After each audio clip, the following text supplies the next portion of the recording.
Good day to you all. In this video I have not only one but two movies to talk about, and the reason why I'm doing them both at once will make perfect sense once I get going. I am Torstein from CinemaTerror, and these are two found footage movies made before the Blair Witch Project, and they are called U.F.O. Abduction and Alien Abduction Incident in Lake County.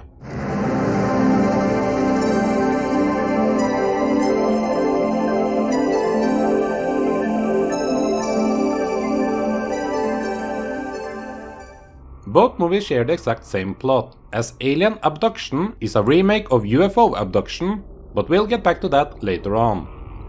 A normal family has gathered together to celebrate the birthday of the youngest daughter of the family, and the youngest teenager or youngest male adult is using his recently acquired video camera to film all of the festivities.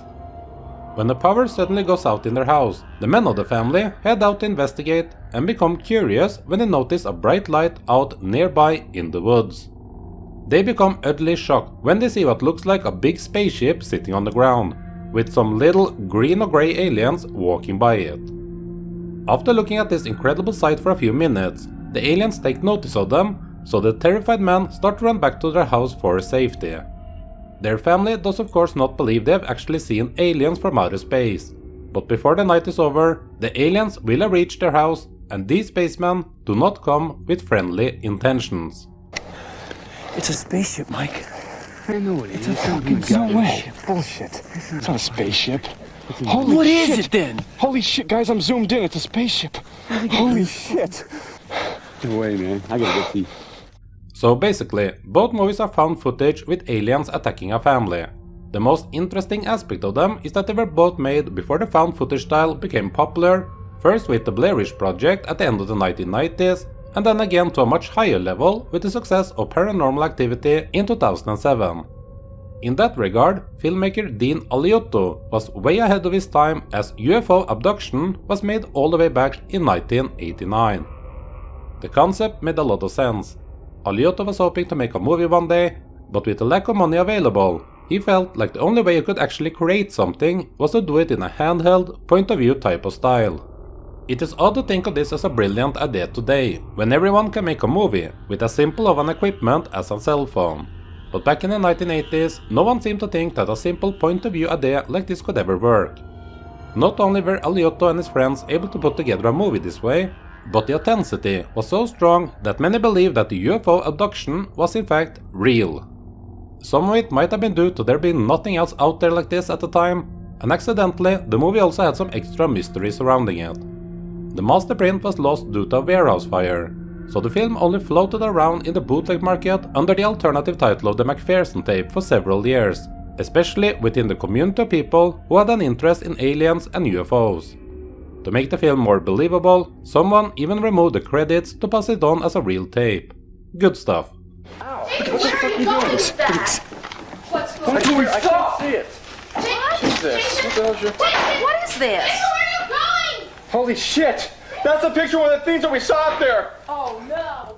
The mystery surrounding the tape even made it popular enough to become featured in TV shows, presented as real footage and not as a fictional movie.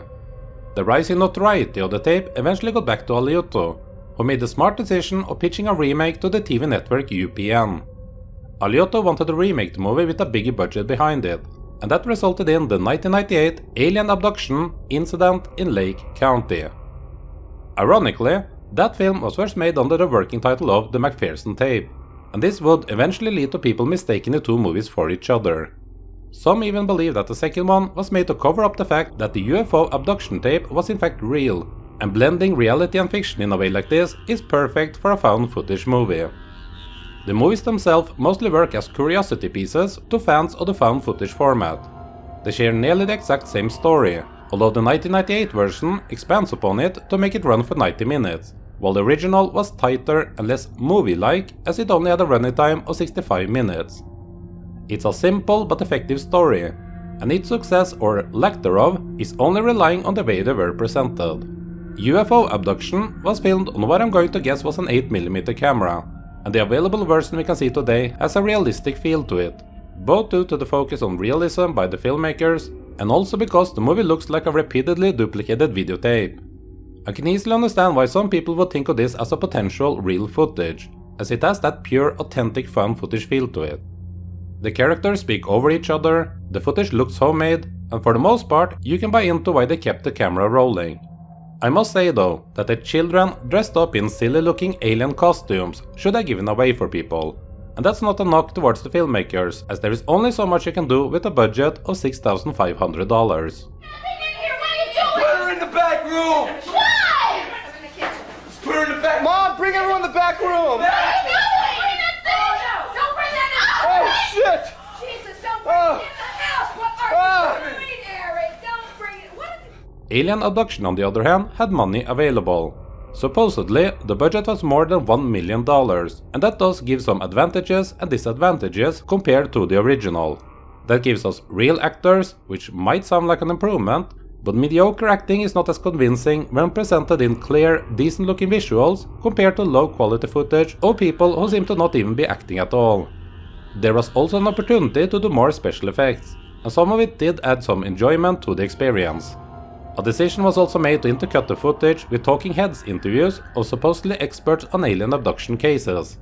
While these cuts do work in terms of realism of the presented footage, it does take away from the experience a little, and ultimately have the same effect as a movie cut into commercials at the exact same time that something suspenseful is about to happen. It ends up feeling like an easy way to just pad out the running time.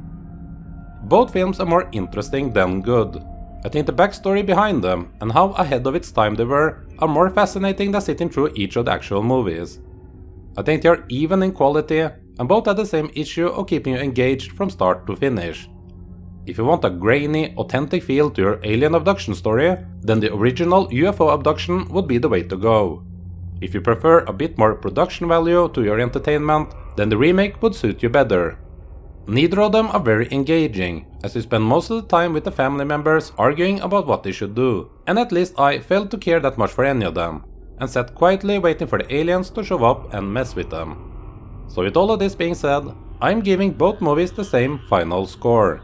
And even if I won't rate them very highly, I don't want that to discourage you from checking them out, as again, even though they're not great movies, they're interesting to watch and read about. The UFO Abduction and Alien Abduction Incident in Lake County both get a score of 2 out of 5. Have you seen either of these films? What are your thoughts on them and which one do you prefer? What are some other fun footage style movies that you feel successfully captured authenticity? Let me and others know in the comment section below. I haven't covered a lot of found footage on my channel yet, but do check out my thoughts on the South Korean Gunjeom Haunted Asylum from a few years back. Or just watch the movie, as that is a good one. I hope you enjoyed this double feature of a video review, and that it makes you want to come back in the near future for more of my thoughts on all kinds of strange, obscure movies here on CinemaTerror. Thank you.